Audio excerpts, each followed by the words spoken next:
দিয়া, কিন্তু কবর আযাব শোনে না গো মা। তুমি মনে করো না আমি তোমার বিরুদ্ধে ওয়াজ করে গেছি। মা লাল শাড়ি পিন্দন পরে যাই করে এসেছো, এই কোট থেকে তোমাকে সাদা কাফন পরায়া বিদায় দিব। এই জন্য মা নামাজ চাইরো না গো মা।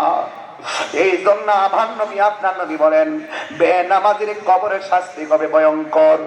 এমন ভাবে চাপা মারবে আর চিৎকার পারবে, কোনো কাজ হবে না রে। 2 নম্বর শাস্তি হলো বেনামাজির কবরের ভিতরে জাহান্নামের আগুন ঢুকিয়ে দেওয়া হবে। এমন হাওয়া লাগবে একদম পুড়ে পুড়ে ছাই ছাই হয়ে যাবে। 3 নম্বর হলো এই বেনামাজির কবরের ভিতরে সর্প দেওয়া হবে, নাভির মধ্যে আঘাত করে দেহটারে আলাদা করে ফেলাবে, 70 গজ মাটির নিচে নিয়ে ঢুকাইয়া দিবে। আর একটা ফেরেশতা কবরে নামাবে, তার কানে শুনে না, চোখে দেখে না, হাতের মধ্যে হাতুড়ি লইয়া কবর ভিতরে এমন জোরে তার আঘাত করবে, 70 গজ মাটির নিচে নিয়ে ঢুকাইয়া দিবে।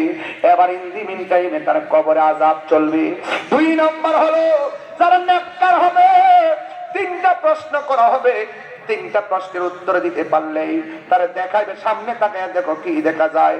সে দেখবে সামনে জাহান্নামের আগুন দেখা যায়। ইমানদার বলবে, ফেরেশতারা আমি 3টা প্রশ্নের উত্তর দিয়েছি, জাহান্নামের আগুন কেন দেখা যায়? আমার তো ভয় লাগে।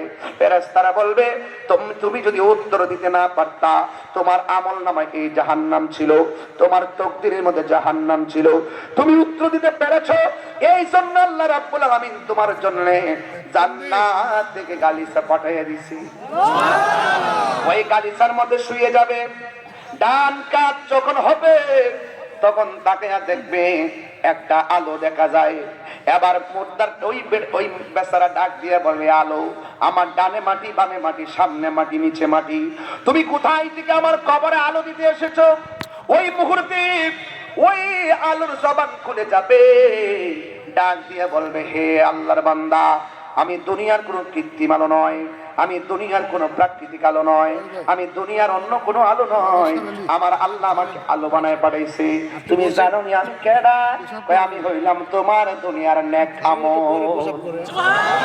ওয়াবাশশিরিল লাযীনা আমানু ওয়া আমিলুস সালিহাতি আন্না লাহুম জান্নাতুন তাজরি মিন তাহতিহাল আনহার। এরপর বাম কাত হবে, বাম কাত হওয়ার পরে আরেকটা আলো ঝলমল ঝলমল করবে। এবার জিজ্ঞাসা করবে, তুমি কে গো? আমার কবরের ভিতরে এমন ভাবে আলো দিতেছো। এই